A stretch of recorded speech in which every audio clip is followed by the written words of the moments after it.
If you have a Dell XPS 8930 and it's not turning on, there's a good chance that it's the power supply. All right, I already took the one out of here, but on the power supply there's a little black button. If you press that and it doesn't have the light come on, that little green light, then almost guaranteed your power supply is dead. That's not always the case. Sometimes that green light will still come on, but if it doesn't come on, then you should try changing your power supply as a first step. All right, so if you're wondering how you can see what model your Dell XPS is, it's super tiny here, but this says Dell XPS, or it says XPS 8930 series. Okay, anyways, once you've removed all of that, if your computer has a screw, you want to remove that screw. This one didn't have one, so I don't know why. I don't know if they removed it at one point. Anyways, once you do that, you can get your fingers under there. You're going to pull that, and you can see this falls forward. Okay, once that falls forward, you can go ahead and wiggle it and pull that up. All right, when we go to put this back, you want to make sure these things are bent downwards a little bit, because they have to go into these little notches. Oops, sorry. They have to go into the little notches down here, okay? So if you look when you put this back and it's not going into those notches, then that means you're not, like, this isn't reaching and you might have to bend it. So you'll see if I have this go up, you can see those tabs all go into those notches. I know it's hard to see because it like goes out of focus, but anyways, that's one part of it. We'll set that aside. All right, next thing we're gonna do, obviously you have to remove the old one. If you're not sure how to do that, basically pull all the connectors out that are coming out from the back of it and disconnect those. All right, anyways, next we're gonna have these latches. You want to move them to the unlock position. There's two of them, one here and here. After you do that, you can get under here and lift this up. Okay, so this will give you access to other cables underneath, the main ones being the motherboard. This is the motherboard power connection, and then you have the CPU 4-pin power connection. Okay, so there's going to be a clip. You got to kind of pinch that clip and then pull it up. I'll show you on the replacement power supply when we get to it. And then the CPU cable will run underneath this metal tab here, so you do have to kind of thread that out underneath past this red SATA cable that's connected to the optical disk drive, or ODD drive. All right, so there's two things you'll need. If you plan to keep using the optical disk drive, the CD drive, DVD drive, whatever, you're going to need an adapter. So you'll need something like this, which converts the regular SATA to the slimline SATA connector, okay? So they're relatively cheap. It shouldn't be more than $10. You can actually get a pack of multiple of them for less than $10. I think this pack of 4 was like less than $7. I don't know. I had some of these before. I don't know what I did with them because that's how rarely I use them. So this converts the SATA to the smaller one, because most ATX power supplies aren't going to have the slimline SATA connector. All right, anyways, this is what we're using. Price-wise, it was really good. 5-year warranty. You can get anything. I don't remember how much it was. I think it was like anywhere between 40 and 60 bucks, something like that. There's a 500 watt. The old one, the old power supply was like under 400 watt. It was like 385 or something. So yeah, you don't need to get the same wattage. You can get higher, but I don't recommend going lower, because if the components need more power, it's not going to be able to pull the power and you're pretty much going to have like junk. Okay, so anyways, you can destroy your computer that way. All right, so we're going to take this Velcro out. Again, I already did the initial part, taking out the old one. So there's a few things to remove the old one. You also need to remove, there's 4 screws on the back here that hold it, but then we also have to remove this so we have more room to manage the cabling, okay? Because there's going to be cabling all around. So we'll have these two, and then this thing just lifts up. Okay, I've actually repaired a lot of Dells, replaced a lot of power supplies on these kinds of Dells. So this, once you get that out, you can see it's pretty simple. You just drop this in. Okay, my worry, okay, hopefully good. I was worried that this, sometimes it hits the outer bracket and then the power supply won't fit right. So we got to make sure this goes in. Okay. All right, you can see the screw holes are lining up. So it might be a little bit off, but let's see. Sometimes the screws will help pull it into place. So sometimes there's some very slight like dimension differences that make it really hard to sit in so we might have to kind of force it. Let's see. So it does fit for the most part, but it's a little bit bowing out this stuff, okay? So this, I'm gonna have to squeeze it down while I get the screw in, so we can now get this one. Okay, I'm gonna loosely fit it because we are gonna have to pull the casing over. You can see we have to kind of pull this over to get the screw mount to line up. Okay, and now we can go ahead and get that screw in. Perfect. We can go ahead and get the other one down here in. Okay, my dog's like watching. All right, anyways, then we'll go ahead and pull this side in. Same thing. Oh, is it lining up? Okay, so we gotta pull pretty hard to get it to line up with the screw mounts. Okay, there we go. Obviously, you can get the like an exact replacement, like specifically for this computer, if that's the route you want to take. All right, if you want, you can turn it off to start, and then once everything's installed, you can turn this on. Okay, we'll leave it off for now. All right, and now you can see we dropped it in and it locks and fits in perfectly. Okay, so we can go ahead and put this thing back on, but we'll leave it out because it'll give us a little room to kind of move some cabling around. So first thing we got is the SATA hard drive here. There's only 2 SATA devices that we need to connect in this one. So the SATA hard drive right there. Okay, and I don't think it will reach both at the same time. Let's try. So we'll connect the SATA hard drive with this one. And also, if you're wondering, you see the L shape. This is how you know which one to connect where. So it has this like L shape, and those always meet towards the middle. So the data cable is the small one, the power cable is the big one. Okay. And make sure you push it straight down. You don't want to bend and snap that power cable connector off. Okay, and since we have so many extra cables, we're going to use a separate one for the optical disk drive. Okay, we're going to try and let's untangle these so it's more organized to where we need the cables. Okay, we don't need the GPU one, but if you want to upgrade your GPU, you can power it with that. Okay, so yeah, if you get a more powerful power supply, then you'll have enough to be able to power a stronger GPU. So keep that in mind, right? This one is for the motherboard, 24 pin. So we'll set that aside over here. I'm trying to get all this extra cabling together so that I can use the Velcro thing to hold it together. So it's all in one big bundle instead of all over the place. So can see this thing is kind of going to be like everywhere, right? So we kind of want to just bundle it all together to have as little stuff all over the place as possible. There's the CPU one. We're not going to need the IDE one. The IDE one is for older types of CD drives or hard drives, and there's also one for the floppy. Okay, if you even know what a floppy drive is. Okay, if you know what that save icon is, that little square shaped thing, that's a floppy disk. Okay, anyways, we're going to use the Velcro that came with this to kind of help just tie this up for now. And just wrap this around. Just like that. Okay, so we'll get that down and out of the way. Then we got the motherboard one that we'll have to thread through to the bottom. We'll probably end up Velcroing more because there's a lot of slack here, you see. Okay, so we're gonna work on that after.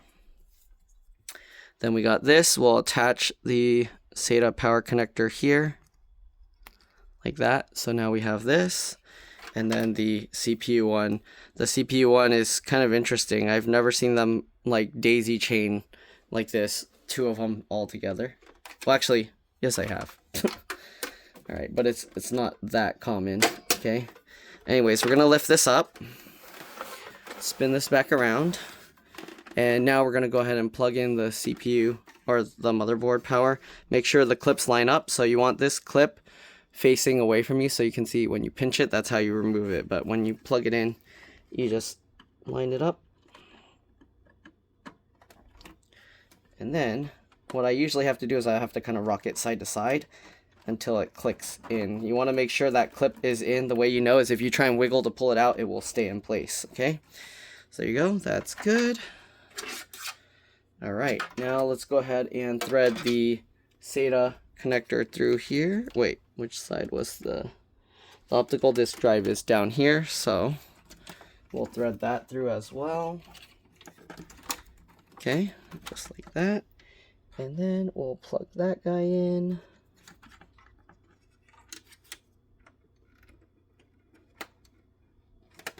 There we go. There's that. And then the CPU connector. So same thing, that one goes behind. Okay, we'll want it to go all the way to this side. So let's see if I can get past all the other cables over there. There's a lot of cables. All right, you don't have to route it through this little thing. That's more just to make it a little bit cleaner. And then take note, the clip is on, the clip is on this side, and then it goes square, the rounded top, and then square. So you want to match that, square, rounded top. Okay, so that's that one. You don't want to put the wrong one there. Okay, so we'll plug this in. Just like that. You do have this excess stuff. Make sure that that's not going to get sucked into like the fan or anything. So make sure to pull that out of the way.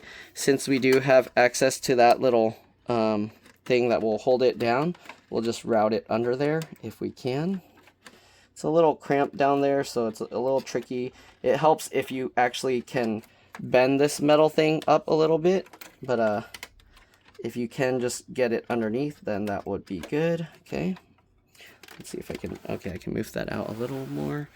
Oh, I'm probably gonna have to hold it in a direction that makes it hard for you guys to see, but anyways, we're gonna have to go in diagonal at an angle to get under that thing.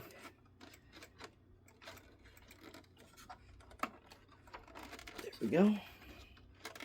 I'll show you what I mean now that we got it in place. So hopefully you can see we kind of tucked it diagonal into there, right? Okay. Anyways, it doesn't need to be completely tucked under there. So now that we got that, we'll flip this over. We can go ahead and look at all the extra cabling here, and we'll kind of just bundle it a little bit more neat. So we can go ahead and unwrap this. And we have all this extra slack here. Okay. So we'll just do that. Grab that. Get the Velcro under there. Okay. Hold this in place. Pull it as tight as you can to kind of make sure it wraps well and doesn't come loose. There we go. Then we just put this thing back down like that. We have all this excess cabling sticking up here. Hold on to this so you don't accidentally yank that out. Shove that down here. Okay, and then we have this metal plate again. Make sure you put it the right way. Okay, so this has a little notch here that sticks into a groove there, and then there's a tiny one on this side that sticks into the groove there. So just get that all lined up.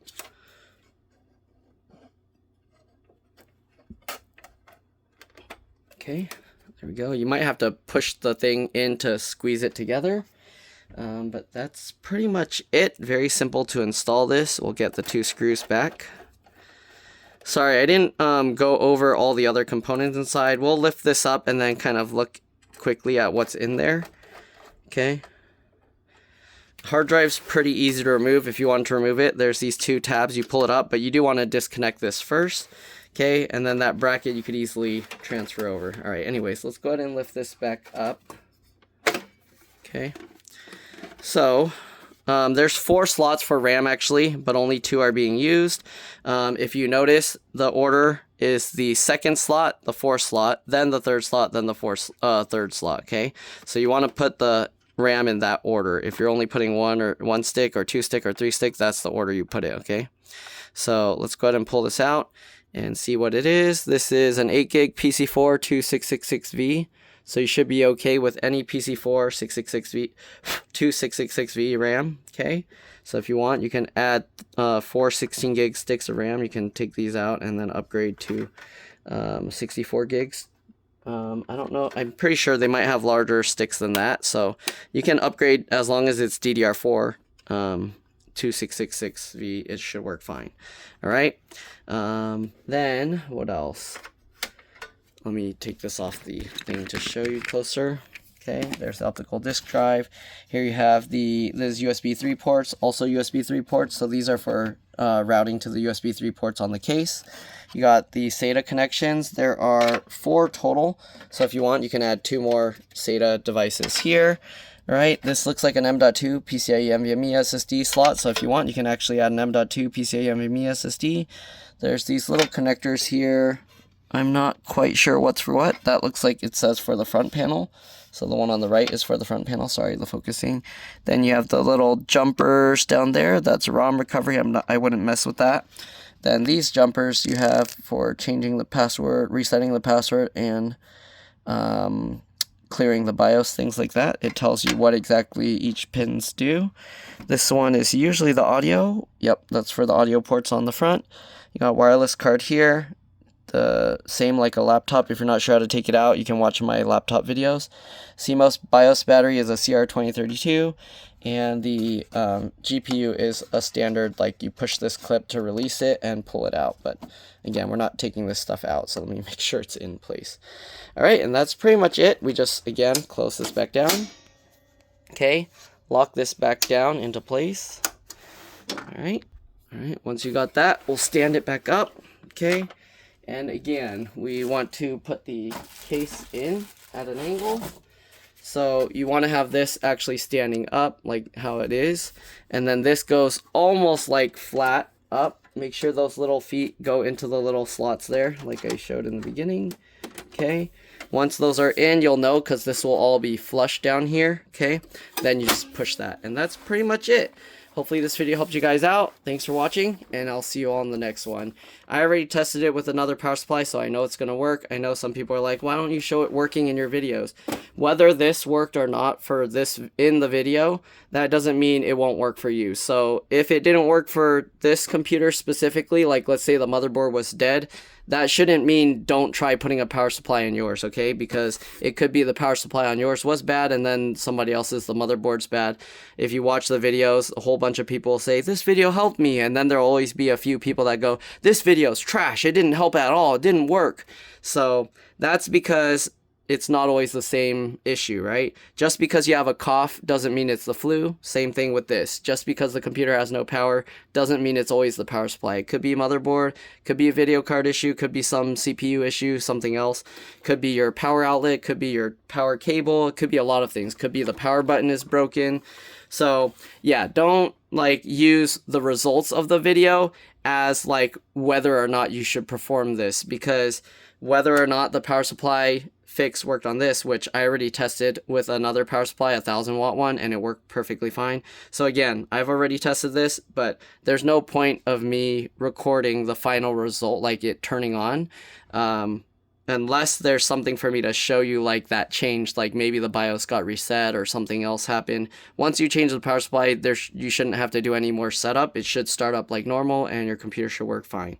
So yeah, for the people that are going to say, why didn't you show the end results? It's because the end result, no matter what happens on mine, is not important on what will happen with yours. If I upgrade a part like an SSD and it works fast, that doesn't mean whatever you buy is going to work fast, okay? If it's the same exact computer, if you're like resetting your software exactly the same way, everything like that, okay? So things like that. Don't base the end result that you see in a video as whether or not you should attempt it to repair your device, okay? If your computer, this desktop or other desktop computer, isn't getting any power, it's always a good idea to test the power supply first, all right? Anyways, there you go. Thanks for watching, and I'll see you all in the next one. Bye.